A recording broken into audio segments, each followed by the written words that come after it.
ठीक है, क्या लिखे, मात्र कोशिका। मात्र कोशिका मतलब यहाँ पे ध्यान रखना है, मात्र का मतलब कौन सा मात्र लिखना है आपको, ध्यान रखिए, अलग अलग चीजें हैं, ठीक है ना। देखो आपको कौन सा मात्र लिखना है, ये वाला मात्र लिखना है। मात्र का मतलब क्या होता है, माता, ठीक है, माता या माँ, ठीक है, ये होता है। आपको ये वाला मात्र नहीं लिखना है, ठीक है, ये वाला मात्र नहीं लिखना है। इस मात्र का मतलब होता है केवल, ठीक है, केवल ऐसा बोलते हैं, इंग्लिश में बोलते हैं इसको ओनली, ठीक है, केवल, ओनली।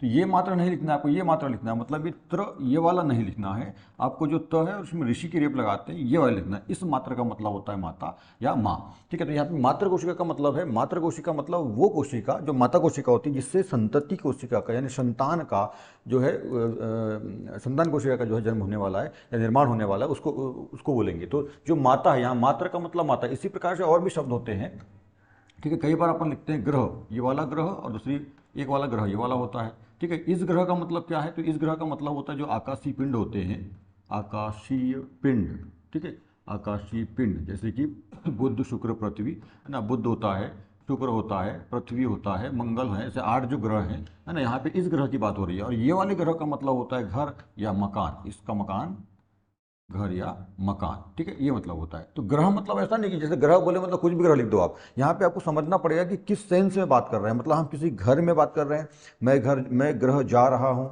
ग्रह प्रवेश, ठीक है। तो यहाँ पे आपको ध्यान रखना है, ग्रह प्रवेश आप बोल रहे हो मतलब ग्रह में आप प्रवेश कर रहे हो, मतलब कौन सा ग्रह लिखोगे आप, ये वाला ग्रह लिखोगे क्या, नहीं, ये ग्रह नहीं लिखोगे आप, लिखोगे ये वाला ग्रह, ग्रह प्रवेश, ठीक है। ऐसा नहीं कि कहीं भी ग्रह। और यदि आपने ये वाला लिख दिया ग्रह प्रवेश, तो इसका मतलब है मंगल ग्रह, शनि ग्रह, है ना, बुध ग्रह, पृथ्वी ग्रह पे प्रवेश। वैसे कहा पृथ्वी ग्रह पे तो है ही, यहाँ पृथ्वी ग्रह पे तो हमारा है ही आवास, ठीक है। परंतु ग्रह प्रवेश का जब अपन बोलते हैं, कोई ग्रह प्रवेश की बात होती है, तो वहाँ पे समझना पड़ेगा कि ग्रह मतलब आपको आकाशीय पिंड वाला सेंस लिखना है, यानी आकाशीय पिंड वाला ग्रह लिखना है, या तो घर वाला ग्रह लिखना है। तो ये बात समझने वाली होती है, सेंटेंस में इसका अर्थ रहता है, जिस बारे में हम किस बारे में पढ़ रहे हैं।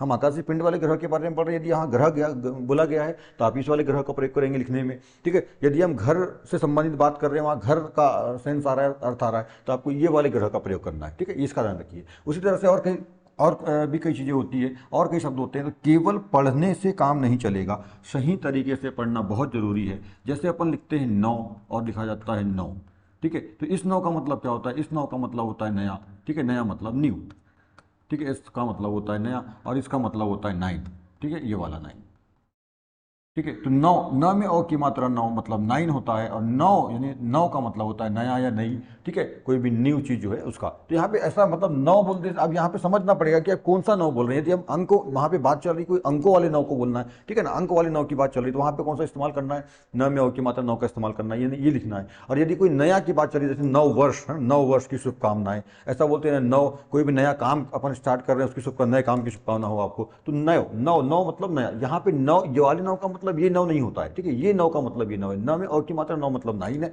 और नौ का मतलब क्या होता है, नया होता है। इस बात का ध्यान रखिएगा, ठीक है। और ग्रह में ऐसी है, मात्रा में ऐसी, तो आपको यहाँ पे ध्यान रखना है कौन सा लिखना है आपको, मात्र कोशिका। मात्र कोशिका की बात कर रहे हैं अपन, समसूत्री विभाजन, असूत्री विभाजन की अपन बात कर रहे हैं। मात्र कोशिका से संतति कोशिकाओं में, समसूत्री विभाजन में क्या होता है कि समसूत्री, समसूत्री का मतलब समान गुणसूत्र, गुणसूत्र में सूत्र है ना, सूत्री में भी सूत्र है, याद रखिए। तो गुणसूत्र, जिस माता कोशिका से संतति कोशिका में जो समान गुणसूत्र जाते हैं, मतलब इसमें 4 है, इसमें भी 4 है, तो समसूत्री विभाजन। अर्धसूत्री विभाजन आधे हो जाएंगे, नाम समझ में आता है। माता कोशिका में 4 गुणसूत्र है, और जो संतति कोशिका है उसमें कितने हो जाएंगे, 2 हो जाएंगे, तो क्या हो गया, वो अर्धसूत्री विभाजन हो गया, ठीक है, ऐसे याद रखेंगे। यहाँ पे मेरे को इससे याद आया, आकाशीय पिंड से, है ना, पृथ्वी ग्रह।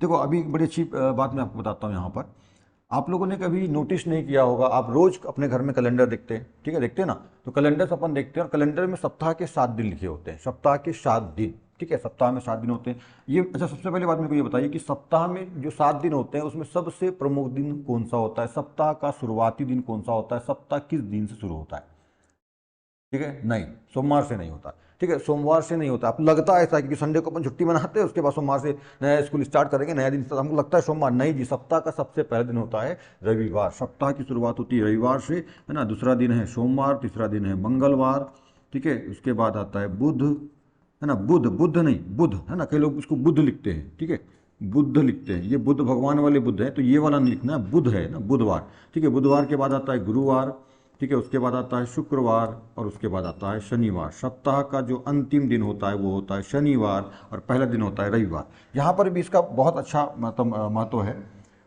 ठीक है, ये बुध नहीं लिखना, ध्यान रखिएगा।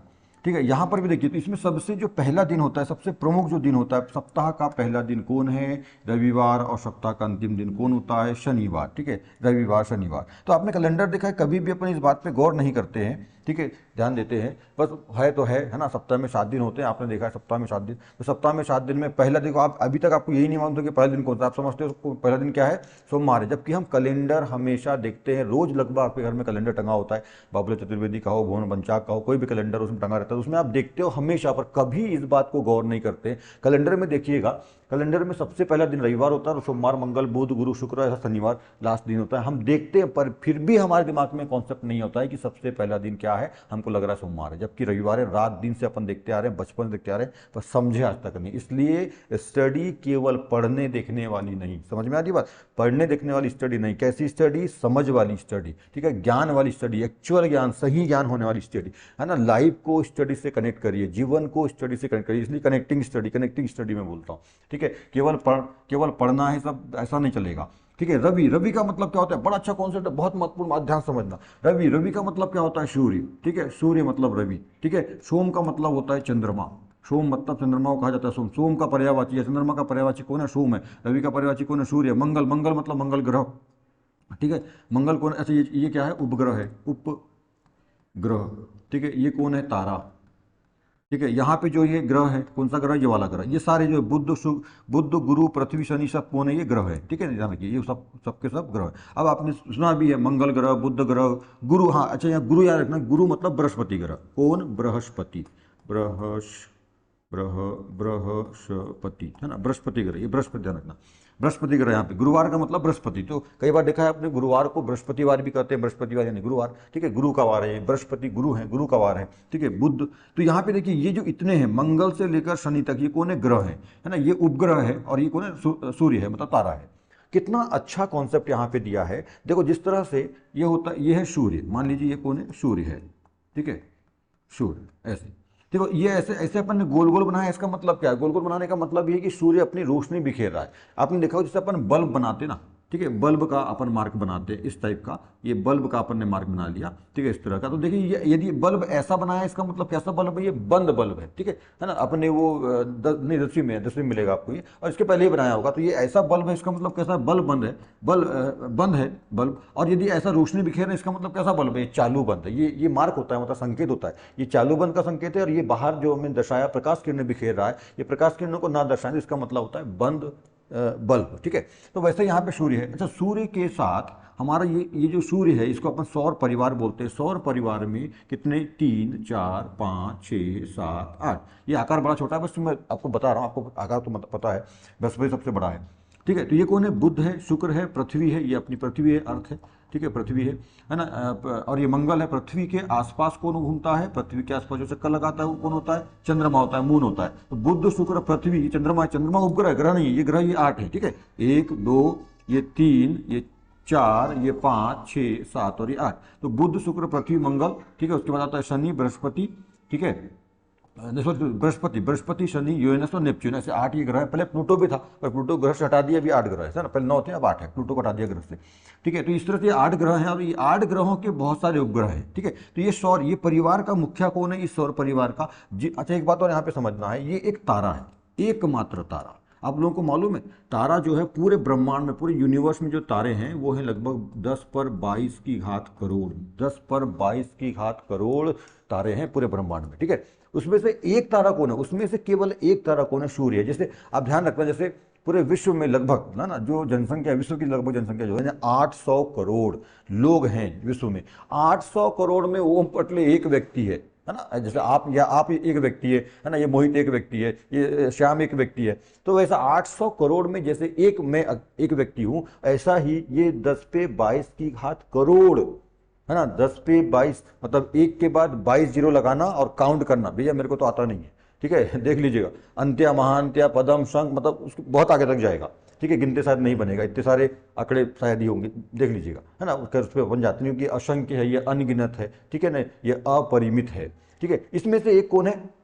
सूर्य है, सूर्य के परिवार कितने हैं, तो सूर्य के परिवार में 8 जो है ग्रह है और बहुत सारे उपग्रह हैं। उपग्रह यहाँ पे ध्यान रखिएगा, ये बुध का कोई उपग्रह नहीं होता, प्राकृतिक उपग्रह नहीं होता, कृत्रिम की बात नहीं कर रहा हूँ, प्राकृतिक उपग्रह जिसने जो प्रकृति ने जो ईश्वर ने बनाया है उसकी बात कर रहा हूँ मैं। बुध का कोई नहीं होता, शुक्र का कोई नहीं होता, पृथ्वी का एक उपग्रह होता है। कितना होता है पृथ्वी का एक, कौन है वो, चंद्रमा, ठीक है। मंगल के 2 होते हैं, ठीक है। शनि के लगभग 80, लगभग 80 है, कुछ पुस्तकों में अलग अलग देता है, लगभग 80 मान लीजिए। बृहस्पति के लगभग 100 से ज़्यादा है, और इनके भी 10-20 इनके भी 10-20 जो है ना। तो इस तरह से तो बहुत सारे इनके उपग्रह हैं। तो एक सूर्य मुख्य हो गया, है ना। उसके जो है ऐसा समझ लो कि ये यदि ये पिताजी हैं तो ये इनकी पत्नियां हैं और ये इनके बच्चे हैं जो उपग्रह है, ठीक है। सूर्य को यदि अपन क्या मान लें, सूर्य को यदि अपन पिताजी मान लें और ग्रह को पत्नियां मान लें तो उनकी बहुत सारे फिर बच्चे हैं। तो इस तरह से एक परिवार बन जाता है, इसलिए इसको सौर परिवार, शौर्य नहीं, शौर, यहाँ पे एक बात और समझ लिए, शौर्य नहीं, शौर्य ऐसा नहीं, ठीक है। यहाँ पे ये वाला आता है, सॉरी, शक्कर का आता है शौर्य, है ना। ये वाला शौर्य नहीं, ये वाला शौर, शौर, शौर्य नहीं,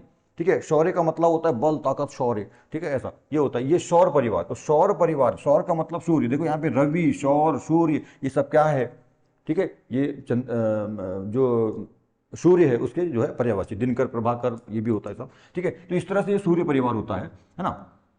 तो सूर्य परिवार मतलब हमारे सौरमंडल का मुखिया कौन है, सूर्य। अब देखो कितना अच्छा कॉन्सेप्ट है कि हमारे जो सप्ताह के जो 7 नाम है उसमें सबसे पहला नाम किसका है, सूर्य। मतलब सूर्य से स्टार्ट करेंगे अपन सप्ताह को। शुभ सप्ताह जो शुरुआत होता है वो रविवार, रवि मतलब सूर्य, सूर्य के वार से, रवि के वार से, सूर्य के वार से सप्ताह की शुरुआत होती है, ठीक है। उसके बाद आता है सोम, सोम। अच्छा यहाँ पे देखो पृथ्वी ग्रह नहीं दिया, पृथ्वी ग्रह के स्थान पर या पृथ्वी ग्रह को दर्शाता हुआ या उसका प्रतिनिधित्व करता हुआ यहाँ पे कौन है, चंद्रमा है। सोम का मतलब चंद्रमा होता है, ध्यान रखिएगा, सोम चंद्रमा का पर्यायवाची सोम, ठीक है। ये उपग्रह है, तो एक तारा ले लिया, ठीक है। देखो 7 दिनों में एक तारा ले लिया, एक उपग्रह ले लिया और बाकी जो है ग्रह लिए गए। बाकी जो है 5 जो है, 7 दिन है तो 5 जो है ग्रह है, ठीक है। यहाँ पे इतनी अच्छी व्यवस्था, मतलब सबसे पहला दिन सूर्य का, दूसरा दिन किसका, चंद्रमा का, मतलब सूर्य की पूजा करो, चंद्रमा की पूजा करो। सूर्य एक कौन है, देवता है, जो जिससे हमारा पूरा, है ना, पालन पोषण होता है। प्रकृति का संचालन करने वाले जो है वो सूर्य है। देखो कैसे प्रकृति संचालन, और ये जो हम सूर्य भगवान मानते हैं, इनको जल वगैरह जैसा, है ना, अर्पण करते हैं। सूर्य, और सूर्य बहुत ही प्रमुख है ना, क्योंकि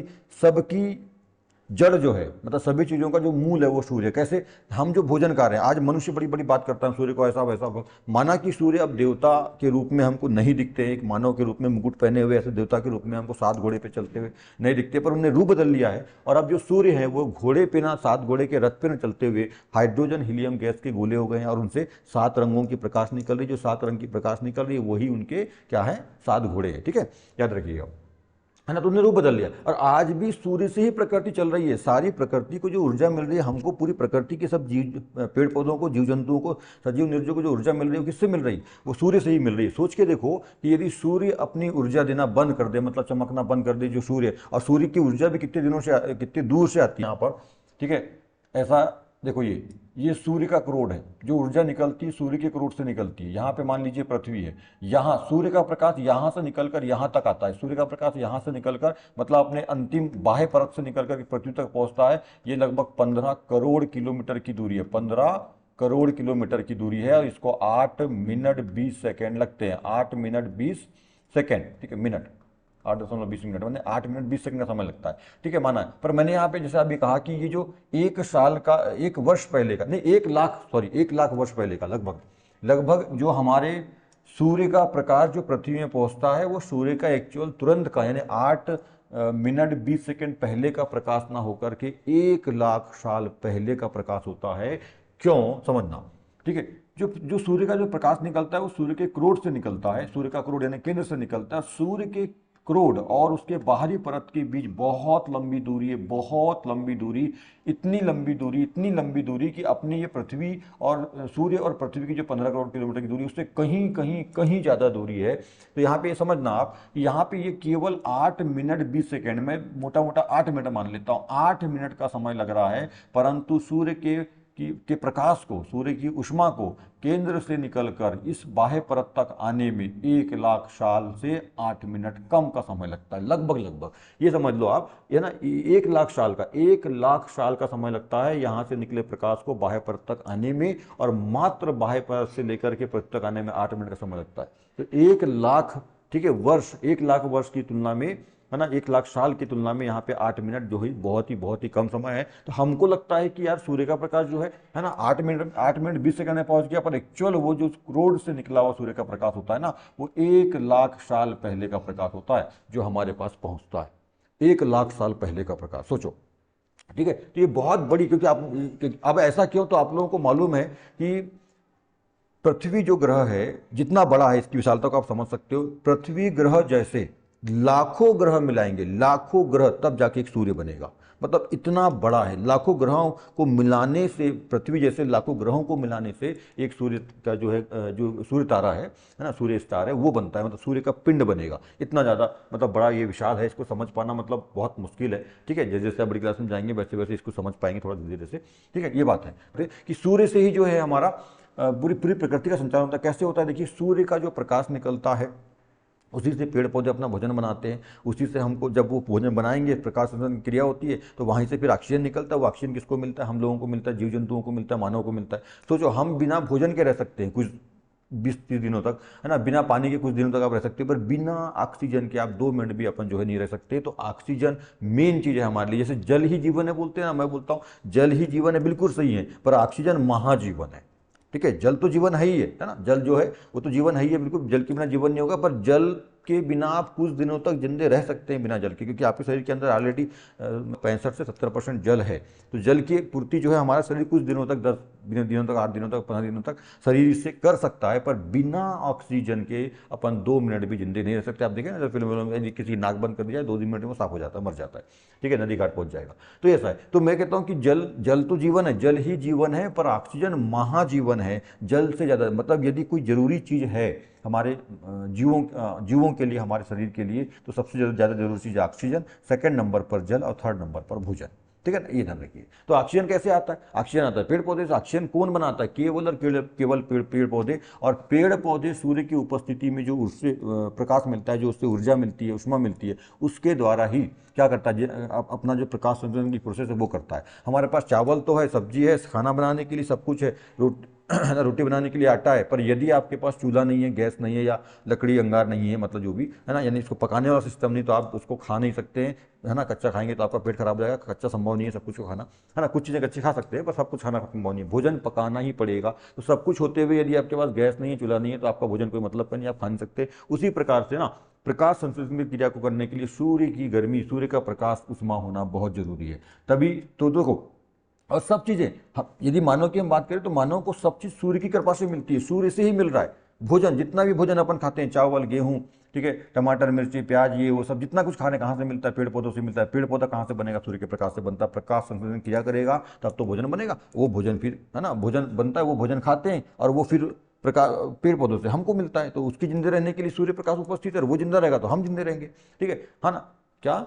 अच्छा, अंडा, हाँ बिल्कुल। देखो देखो, अंडा, अंडा माना कि अंडा पेड़ पौधे से नहीं मिलता, किसी पेड़ पौधे में अंडा लटका नहीं रहता है, पेड़ पौधा अंडा नहीं देता है, पर जो मुर्गियाँ हैं जो अंडा देती है, वो मुर्गी खाती क्या है? जो मुर्गी दाना खाती है, जो मुर्गी घास खाती है, जो मुर्गी दाना खाती है, वो कहाँ से आ रहा है? पेड़ पौधे से आ रहा है। माना कि अंडा डायरेक्ट नहीं आ रहा है अपने पास, इनडायरेक्ट रूप से आ रहा है, पर अंडा जो आ रहा है वो मुर्गी भी तो दाना खा रही है, और दाना किससे आ रहा है? पेड़ पौधे से आ रहा है, ठीक है। नमक, नमक जो है सूर्य से, नमक जो है, ठीक है, माना कि समुद्र से मिलता है, पर समुद्र में पानी कहाँ से आ रहा है?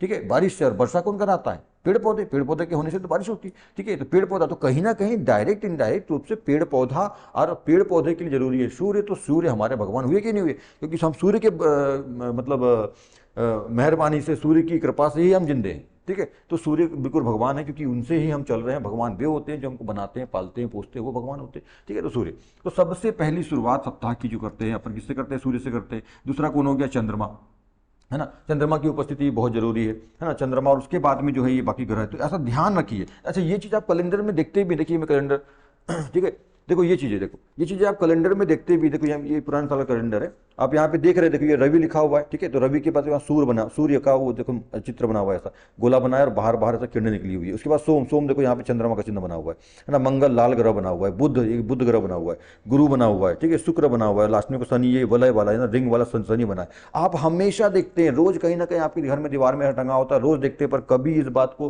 कभी आप लोगों ने सोचा नहीं कि यार यहाँ पे ये रविवार लिखा है। देखो ये सप्ताह का पहला दिन है ना, सप्ताह यहाँ शुरू होता है, देखो तो सप्ताह का पहला दिन रविवार, और अंतिम दिन क्या है? शनिवार। रविवार, शनिवार, इसके बीच में देखो यहाँ पे, देखो यहाँ सब बना हुआ है, ये सूर्य का चित्र बना है, यहाँ पे चंद्रमा का बना है, ये बाकी ग्रहों का चित्र बना हुआ है। हम हमेशा देखते हैं पर कभी गौर नहीं करते हैं, होता है, चलता है, होगा, बस ये चलते रहता है। तो ऐसी शिक्षा अपने को नहीं लेना है। होता है, चलता है, शिक्षा लेना है। किसी भी चीज़ को आप देखते हो तो उससे पूछो क्यों हो रहा है, कैसे हो रहा है, ठीक है, क्या है इसका मतलब। अपने आजू बाजू, अपने टीचर से, अपने माँ बाप से सब चीज़ों को पूछिए। सब चीज़ें क्लियर होनी चाहिए, अच्छी होनी चाहिए। केवल होता है, चलता है में काम नहीं चलेगा। आप लोग यही करते आए हो आज तक।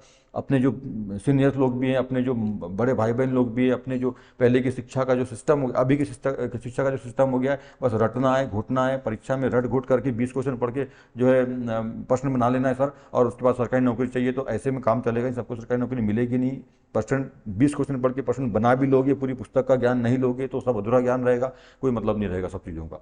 और यही कारण है कि आज हम 20 क्वेश्चन पढ़ करके जो है पास तो हो जाते हैं, अच्छे खासे प्रश्न ही बना लेते हैं, ठीक है ना, पर सरकारी नौकरी लगती नहीं, क्योंकि जो एग्जाम्स होती है वो इतनी ज़्यादा डीप और कठिन होती है, बहुत अंदर अंदर का उसमें ज्ञान आता है, अप्लाइड ज्ञान आता है। अपन रट घुट के जाते हैं वहाँ पे, अपन फेल हो जाते हैं, सरकार को दोष देते हैं, नौकरी निकालती नहीं, नौकरी मिलती नहीं, फलाना ढेकाना ऐसा। तो अपने आप को तैयार करिए, है ना, हर एक तरह का ज्ञान, अच्छा सा ज्ञान लीजिए। गवर्नमेंट नौकरी नहीं भी मिलती है अपने को, ठीक है ना, गवर्नमेंट नौकरी यदि नहीं भी मिली तो हम कोई भी दूसरा काम कर सकते हैं। जीवन को चलाने के लिए पैसा चाहिए, और पैसा केवल गवर्नमेंट नौकरी से नहीं, बहुत सारे कामों से आता है, अच्छे अच्छे काम होते हैं, ठीक है। गवर्नमेंट नौकरी तो एक तरीका है, गवर्नमेंट नौकरी लग गई जिसको बहुत अच्छी बात है, नहीं लगती तो उसमें रोने और ज़िंदगी को तबाह करने की जरूरत नहीं है, दूसरे काम भी करते हैं, है ना, दूसरे काम से भी तरीका मतलब पैसा आता है, जीवन चलता है, ठीक है। तो इस तरह की ये बातें, इनको बिल्कुल ध्यान रखिए। शब्दों का प्रयोग कहाँ क्या कर रहे हैं, किस सेंस में बोला जा रहा है, मात्रा कहाँ लिखना है, कौन सा मात्रा लिखना है, कौन सा ग्रह लिखना है, कौन सा नव लिखना है ना। जो भी चीज़ आप देखते हो जब भी अपने जीवन में कहीं पर भी, तो उसको थोड़ा ध्यान से देखिए, समझिए ऐसा क्यों है, वैसा क्यों है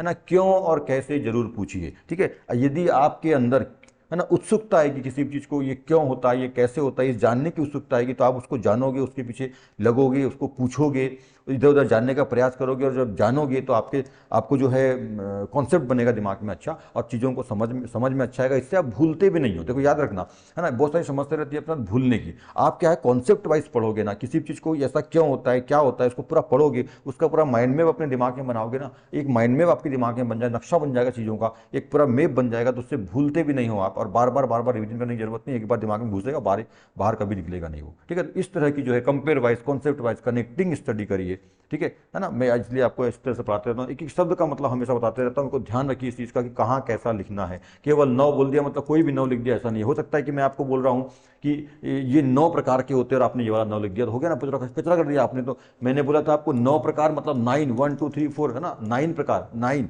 ठीक है। ये वाला 9 बोला मैंने, 9 प्रकार आपको लिखना था, ये वाला 9 आपने लिख दिया, ये वाला 9, इसका मतलब हो गया ये नए प्रकार के होते हैं। अब मैं बोल रहा हूँ 9 प्रकार के होते हैं, आप बोल रहे हो कि नए प्रकार के, न्यू प्रकार के होते हैं, तो हो गया पूरा कचरा, ठीक है। इसका ध्यान रखिए, कौन से सेंस में लिख रहे हैं, कहाँ लिख रहे हैं, नहीं समझ में आता तो पूछ लीजिए सर कौन सा 9, ठीक है, ये लिख लीजिए। वैसे तो मैं सब बातें क्लियर करा देता हूँ आपको, बोल बोल के लिखाता हूँ कि 9 में और की मात्रा 9 लिखो, या मान लो ग्रह बोलना है तो ये वाली मात्रा लगाओ, वाली मात्रा लगाओ। जैसे मैंने मात्रा में समझा रहा हूँ आपको अभी कि मात्रा कौन सा लिखना है, आपको ये वाला मात्रा लिखना है, ये वाला मात्रा नहीं लिखना है। तो हर एक जगह पर फिर भी कभी यदि ध्यान नहीं रहा, तो इन सब चीज़ों को समझना है, बहुत ध्यान से करना है। शिक्षा इतना आसान काम नहीं है जिस तरह से आप मतलब ऐसा खेल कूद में शिक्षा को लेना चाहते हैं ना, खेल कूद शिक्षा बिल्कुल नहीं है, ठीक है। खेल कूद में शिक्षा करोगे, केवल पढ़ोगे, है ना, केवल परीक्षा में पास हो जाओगे, पर आता क्या है तो कुछ नहीं। तो ये सिस्टम चलेगा, ठीक है। ऐसा करते रहोगे तो 12वीं तक पढ़ लोगे, 8वीं तक तो फ्री है वैसे, 8वीं तक पढ़ लोगे, 10वीं 11वीं गाँव में स्कूल है, 11वीं 12वीं गाँव में स्कूल है, पढ़ लोगे आप, पर आता क्या है, 12वीं की मास्टर ले लिया, बीए कर लिया, बीएससी कर लिया, आता क्या है, कुछ नहीं आता है, परीक्षा में पास नहीं हो पाओगे, जिंदगी भर रोते रहोगे, सरकार के दोष दोगे, आतंकवादी और ग्रस्त सामाजिक असामाजिक बन जाओगे आप। सरकार ऐसा है, सरकार वैसा, आरक्षण ये है, वो आरक्षण। अरे भैया अच्छे से पढ़ाई करिए, चीज़ों को समझ के पढ़ाई करिए, यही सब एग्जाम में आता है ना, एग्जाम में सभी आता है। एग्जाम में 9 पूछता है, ये वाला 9 करके आते हो, ये वाला ग्रह बोलता है, वो वाला ग्रह करके आते हो, आपको पता ही नहीं क्या होता है। तो थोड़ा ध्यान से करिए, सब चीज़ों को समझ के करिए, ठीक है। चलो आगे देखते हैं, चलो।